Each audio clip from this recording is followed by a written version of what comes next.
What's up, YouTube? Welcome to my channel. My name is Fortan Zimbu. I'm back again here for another YouTubean video concern all of us black people, concern Dr. Uma Johnson. Yes, we're gonna listen to Dr. Uma Johnson. He always pull things the way he speaks because I believe the struggle of black people is the same everywhere. No matter what we say, no matter how much you don't like it, you can say, oh, in America is different, in Africa is different, Australia is different, Canada is different, what do you call it? The UK is different. No, no, no, no, no. I always look, whatever country black people we are, I see it, we all struggle the same. I don't care whatever you think you have it better for the other person. It's not about individual, the way you're thinking. It's about systematically. That's why we're gonna listen to Dr. Uma Johnson.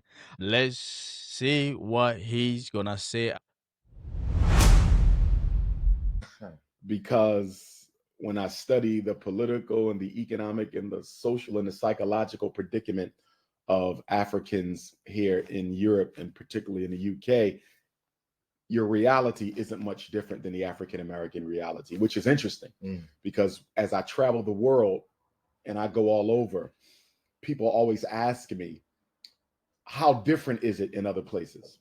And it's not. Exactly. It's amazing how much we exaggerate the differences in our predicament. It's not. I go to Toronto, they'll think their problems are more unique than in the UK. The UK may think their problems are more unique than the States. The States may think their problems are more unique than, say, Jamaica or Bermuda or the Bahamas. And then even on the continent, they would also argue that their reality is extremely unique. But what I say to that is there's four constants. Wherever I go in the African world, I've spoken on every continent except Australia. Four constants: mass incarceration of black males, a crisis of single-parented black boys, Education. white Jesus is everywhere in the African world. You're not going to go anywhere without white Jesus. And the fourth constant, someone who does not look like us controls the economy. Exactly. Everywhere we live on earth. There's not a country or community you can go to where black people run their own economy. Exactly. I guess this lends itself to the next question. Masters of Empowerment, talk about what attendees can expect. Yes. From when you take the stage tomorrow. Yes, indeed. Tomorrow night, Saturday, November the 3rd, the master teacher, elder Baba Mutabaruka, the stepping razor himself, and Dr. Umar Johnson link it up as two Pan-Africanists and Garveyites. Once again, 6 o'clock, the doors open at the Lighthouse, and brothers and sisters can expect a powerful message. Whenever I speak, I try to educate, motivate, and invigorate. Exactly. My goal is to leave people with a renewed sense of purpose, a renewed sense of destiny, a renewed sense of confidence in their ability to effect the African reality. Because psychologically, one of the things I see happening globally, and it's very dangerous, Africans are beginning to lose hope in our ability to change our circumstances. And all throughout our sojourn, ever since the fall of the great empires in antiquity, we've always had confidence in our ability to affect our reality. The Haitian Revolution, the fight against slavery, the destruction of colonialism, the fight against neocolonialism, civil rights, black power. No matter how low we were, we always believed confidently in our ability to overcome those circumstances. But now, here in the 21st century, I'm beginning to see racial depression. I'm beginning to see political depression. I'm beginning to hear, even from conscious elders, that they don't think it's possible for us to change this around. So whenever I speak, I want to change that narrative in the African mind. I want people to leave feeling motivated, okay, and inspired to make a difference, not just give them information. Because I believe in the Black consciousness movement so far. In the 21st century, we have oversaturated the information. We have become information addicts. I would argue information overload. And I want to draw a distinction though, because although we suffer from information overload largely by way of social media, I don't think we get enough of quality information in terms of the Black media. It's kind of what you guys do with The Voice, putting out that critical and relevant information. I am seeing Black media particularly in the Western world. And your newspaper is an exception to this. And there's a few other newspapers that are an exception to this, but I'm seeing Black media turn away from an information and agitation and investigation vehicle for Black change to one that chases political satire, to one that chases sensationalism, that one is over inundated with what's going on with Black celebrities, what's going on with Black athletes, who got shot last night at the gas station, who hit the lottery, when is Beyonce coming back to town? That's not the origin of Black media. And I can speak to that because the first Black man to start a news organ in the Western Hemisphere, was John Brown Russworm from Jamaica, one of the fathers of Pan-Africanism. He started Freedom's Journal with Samuel Cornish in the States back in the 1830s. And the purpose of that newspaper was to educate, investigate, and advocate. Black media is no longer educating, investigating, and advocating. It is spreading gossip, sensationalism, slander, and rumor. And we need to get back to serving the needs of the people. There's so many directions I could take this interview in, so many. And I know our time here is limited. I wanted to get your thoughts on, particularly and specifically, what the young Black man in 2018 should be focusing on. Given all of what you've just mentioned, the information overload, what I call the foggying of the mind, given all of those things, what should we be focusing collectively? And forget the transatlantic differences. Let's point to a unifying theme. Indeed. From a Pan-Africanist perspective, I would argue that the two most critical things that Black men need to be focused on, the entire diaspora, but zeroing in on us, Black males, is actually the same in terms of what all African people should be focusing on. And that's education and economics. When you look at the mass incarceration, the school to prison pipeline, what I refer to in my book as the psychoacademic Holocaust, you're looking at education being weaponized as a tool against Black male empowerment. Men are the providers and protectors of the family.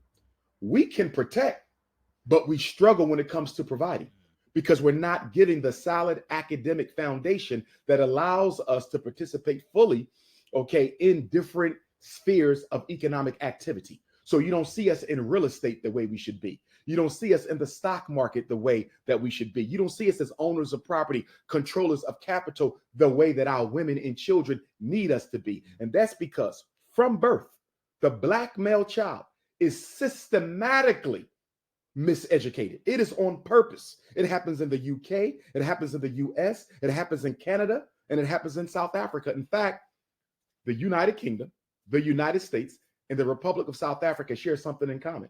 They have the 3 highest Black male incarceration rates in the world. So what is it about the US, the UK, and the Republic of South Africa that has more Black men going to jail than almost anywhere else in the world? You know what they share? They share the commonality of white supremacy. Racism is in its purest form here in the UK, in its purest form in the US, and it's in its purest form in the Republic of South Africa. And because racism is so aggressive, the incarceration of Black males must take place because its goal is to keep the Black male from competing equitably and fairly with the white male for political and economic control of society. This is why, in my opinion, as an educator and a psychologist, white women have no right educating Black men. Exactly. White men have no right educating Black men.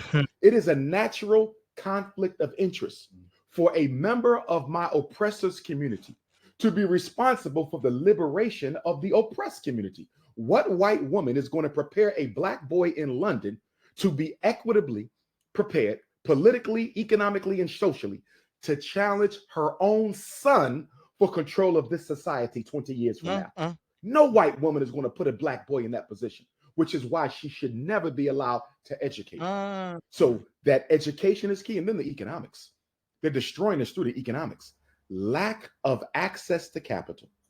Lack of access to capital is the main strategy used in the Western world, US, Canada, UK, and even in Southern Africa and other places, to keep the Black male from being able to empower himself individually and collectively. What I'm saying is this: you may have the blueprints for an automobile that can outperform and outachieve Mercedes-Benz and BMW. But if you go to one of the banks in the UK and you need a couple $100 million loan to build your factory and start producing your cars and importing your products, are you likely to get it? Not at all. He may have a business idea that is greater than Walmart, a black mart, if you would. But what bank in the UK is going to give him a line of credit to build his black marts to challenge Walmart? I may have a cell phone idea that exceeds the iPhone. I have an idea for a phone that would put the iPhone out of business. But what bank in the United States, what bank in the UK, what bank in Canada or Johannesburg is going to give me a loan to empower my idea, which would in turn allow me to do what? Put thousands of black men to work with my idea. We don't get access to the lines of credit. Now let's look at all the other ethnic groups in the UK. Chinese are empowered. Exactly. European Jews are Yep. empowered. The Arabs are That's empowered. true. Why are they empowered? They're able to access capital through their own native banks and they bring it with them, or they're able to access capital in your banks. Why? Because they suffer from the positive stereotype, if there is such a thing.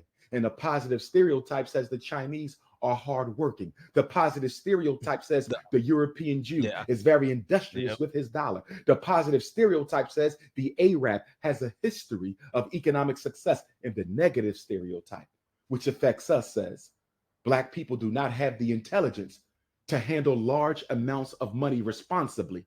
And because of that, they discriminate against us economically. The racism is in the banks. Remember, Dr. King was murdered 50 years ago, not because he had a dream and not because he opposed the war on Vietnam. Dr. King was murdered because he was about to embark upon a breadbasket campaign. He was going to take poor Black, poor whites to the United States government, the capital of the most powerful government in the world. And they were going to live there and sleep there and eat there. And no one was going to leave until they left with a home and a job. Dr. King was proposing economic revolution, and that's why he was murdered. The next stage of the Pan-African Renaissance in the international African struggle is a struggle for economic liberation. Man. Dr. Umar Johnson just break it down the way he just spoke facts. Economic education. And the way he just said it is true. If a black man, you had some sort of ID that you want to go to the bank to borrow money just to get a loan to create your business, the bank, they're just going to reject you, not because your credit score is bad, just because you're black. And he said another thing that go to incarceration. It can be South Africa, it can be UK, the United States of America, Canada. You go everywhere, even though just go to any European country. There's a lot of black people that the incarceration. The prison is full of black people. And this is a good point Dr. Umar Johnson just made. Why are you going to have a white woman teaching black people or a white man teaching black people? Because remember, that's why you can see majority of our young children, they struggle to study because a white person is going to push his own kind to be the best. Our kind, not so much. Not so much. Why is it that they always trying to make black people look or feel lazy? The Arabic, the Chinese, they get this probe. They are hardworking. So what about black people? We are not hardworking. You can see the discrimination that is in the country that we live in. The people that suffer the most is the children that we're having. Because the same struggle that we've been going through, they will go through that again, even a harsh way, in 21st century. The same pain that I feel or I felt, my children, they're going to feel the same. Parents, we need to do better. Education is very important. If you're sending your children to school, remember when they're coming back, you have to educate them again, because it's a hell over there. When they walk outside, when they're coming back, it's a different story. That's why there's so much distraction to our children. The future, it hangs in a balance, because our children, they traumatize. That's not a joke. They traumatize because what they're receiving at school, what they're going through at school, outside when they're walking around. Do you know how many black children in America, they suffer from traumatized through discrimination, racism? Black people will struggle to build business because of the discrimination.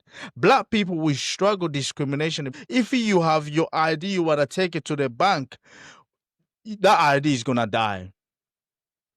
That's why when we have somebody like Dr. Umar Johnson is talking about, we need to have our own economic, we need to have our own bank, we need to build our own system, we need to have all of this.